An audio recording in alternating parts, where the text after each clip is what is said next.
minus charge Q and a positive charge Q,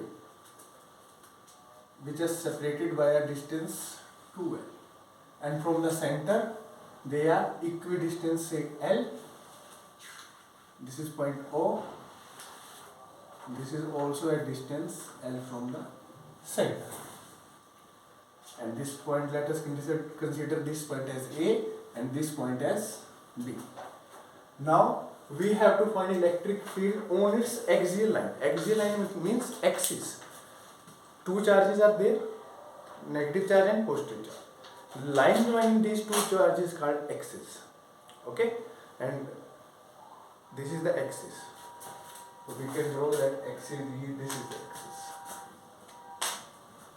On this axis, consider any point, say point P,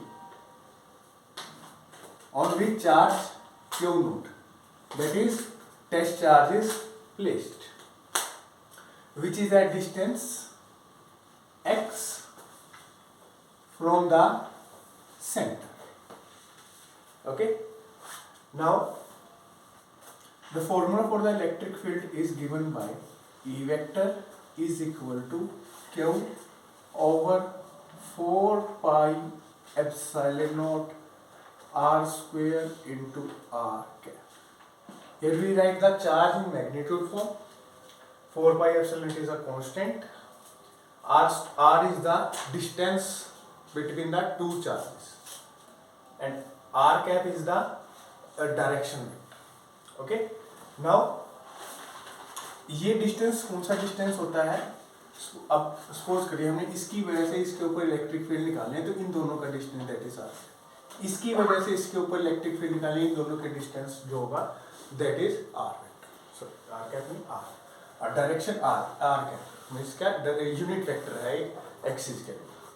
तो हम देखते हैं इस point charge जो ए पे पड़ा है और ये पॉइंट पी पे पड़ा है, क्यों?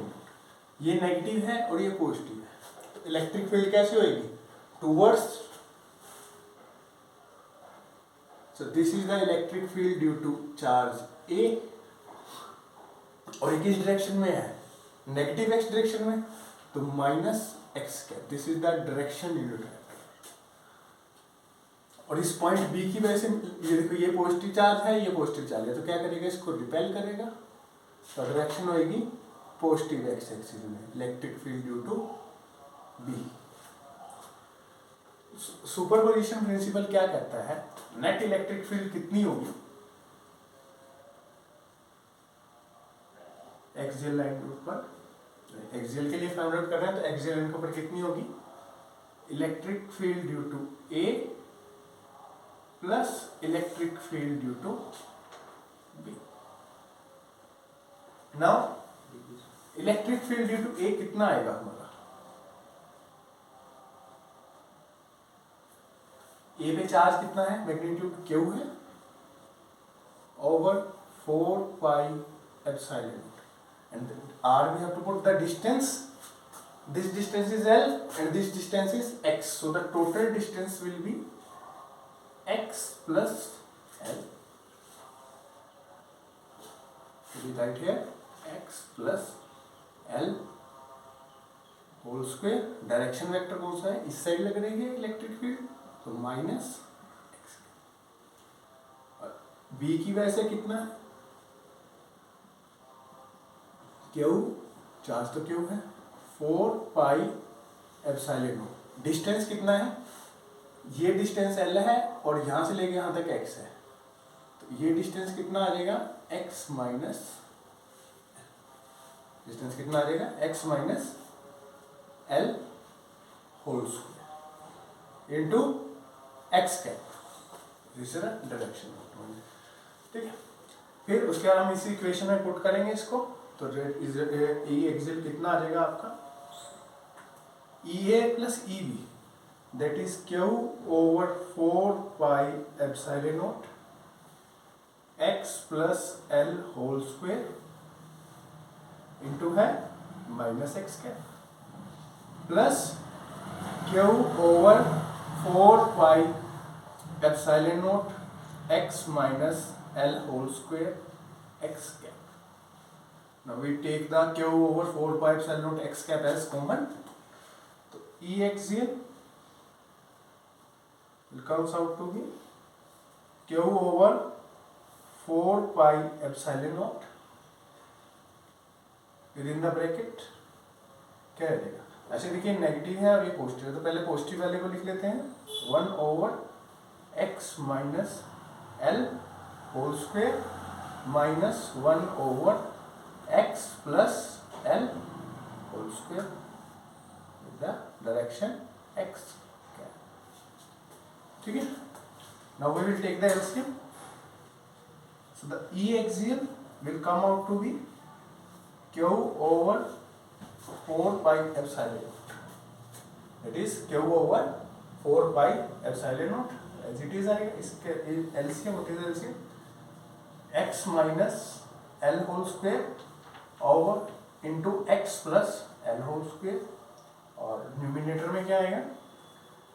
X plus L whole square minus है x माइनस L whole square. A plus B का होल स्क्वायर क्या होता है? A square plus B square plus 2ab. और A माइनस बी का होल स्क्वायर क्या होता है? A square plus B square minus 2ab. तो जब हम इसका ओपन करेंगे E axial is equal to Q over 4 pi epsilon not क्या देगा? x square plus L square plus 2LX. When we open the bracket it will be x square plus L square minus 2LX and with the negative sign bracket के बाहर है तो अंदर multiply होकर क्या हो जाएगा? Minus x square minus L square plus 2LX. और इसको हम लिख सकते हैं x माइनस एल स्क्वायर को x minus L into x minus L और x प्लस एल को क्या लिख सकते हैं? x plus L into x plus L. Okay. Now the E axial will become ये x स्क्वायर से x स्क्वायर कैंसिल आउट हो जाएगा, L स्क्वायर से L स्क्वायर कैंसिल आउट हो जाएगा. तो क्या बचा? 2LX into 2 plus 2LX that is 4LX. Numerator में क्या बचेगा? 4LX. And don't forget the direction that is x cap. Over देखिए a minus b into a plus b that is a square minus b square. Again at a minus b into a plus b that is a square minus b square x square minus l square.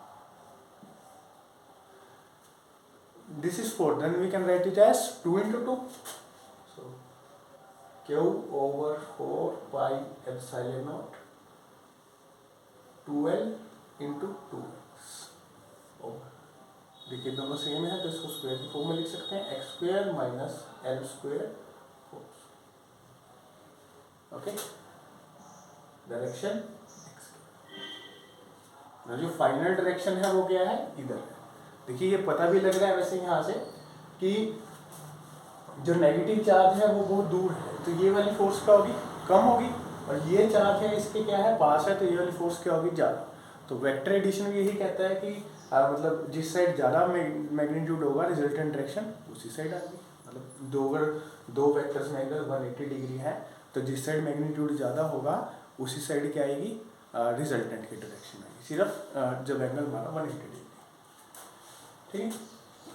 कितना रहेगा? Q over 4 pi epsilon nought X square minus L square का whole square direction vector X cap 12 into 2x. Now Q into 2L. Q into 2L क्या है आपका? This is a vector quantity. All these are vector. I forget to write about it. This is a vector. Q into 2L is the dipole moment. Dipole moment क्या होती है? Dipole moment होती है आपकी. इसको हम Q into 2L को हम लिख देंगे P vector. That is the dipole moment into 2x over 4 pi epsilon naught x square minus l square whole square into X square. ये आ गई आपकी ई एक्सियल की वैल्यू। यहाँ पे P क्या है, यहाँ पे P is the dipole moment, dipole moment है और इसकी वैल्यू क्या कितनी होती है, कोई भी एक चार्ज का मैग्नीट्यूड इनटू दोनों चार्जेस के बीच का distance, that is Q charge है और डिस्टेंस कितना है 2l, that is here we write q into 2l as p vector. This is the dipole. If we have to write it in the magnitude form, we can also write that E axial is equal to 2px over 4 pi epsilon naught x square minus l square whole square. This is the magnitude form. ये vector form है और ये क्या है, magnitude form है। Now जो अगर हमें अब क्वेश्चन आ जाता है आइडियल डाइपोल के लिए या फिर शॉर्ट डाइपोल के लिए। आइडियल डाइपोल और शॉर्ट डाइपोल एक ही चीज है, तो उसमें देखिए क्या फर्क होता है। फॉर आइडियल डाइपोल के केस में, फॉर आइडियल डाइपोल में क्या होता है कि ये जो दो चार्जेस रखे होते हैं ना डिस्टेंस पे, ये डिस्टेंस क्या हो जाता है, नेग्लिजिबल हो जाता है। नेग्लिजिबल का मतलब बहुत ज़्यादा छोटा, ठीक है। तो बहुत ज़्यादा छोटा हो गया, ये डिस्टेंस सपोज करो बहुत ज़्यादा छोटा, लेकिन ये डिस्टेंस क्या है, बहुत बड़ा है। तो जैसे सपोज करो एल की वैल्यू 0.1 है सपोज, तो एल स्क्वायर कितना हो जाएगा, 0.1 का स्क्वायर दैट इज 0.01, देखिए और छोटा हो जाए, ठीक है। इसी तरीके से जो आपका x है वो बड़ा है, उसका स्क्वायर करोगे और बड़ा हो जाएगा। तो x के comparison, x is very very greater than l है, सो x के कंपैरिजन में हम l को क्या कर सकते हैं, निगलेक्ट कर सकते हैं। यहाँ से निगलेक्ट करोगे तो क्या आ जाएगा, E axial is equal to 2px over 4 pi epsilon nought. l को निगलेक्ट करोगे क्या लगेगा, x स्क्वायर का whole square that is x की पावर 4। यहाँ से एक पावर कैंसिल होगी, क्या रह जाएगा, x क्यूब रह जाएगा, 2p over 4 pi epsilon naught x cube. This is the E axial for a short dipole, that is electric field due to dipole, short dipole on its axial line. And here one more important result is that the E axial electric field due to dipole भी आप कह सकते हो inversely proportional होता है जितना distance पे आपका चार्ज रखा होता है उसके cube. This is the one more important result for you, ठीक है, okay, thank you so much.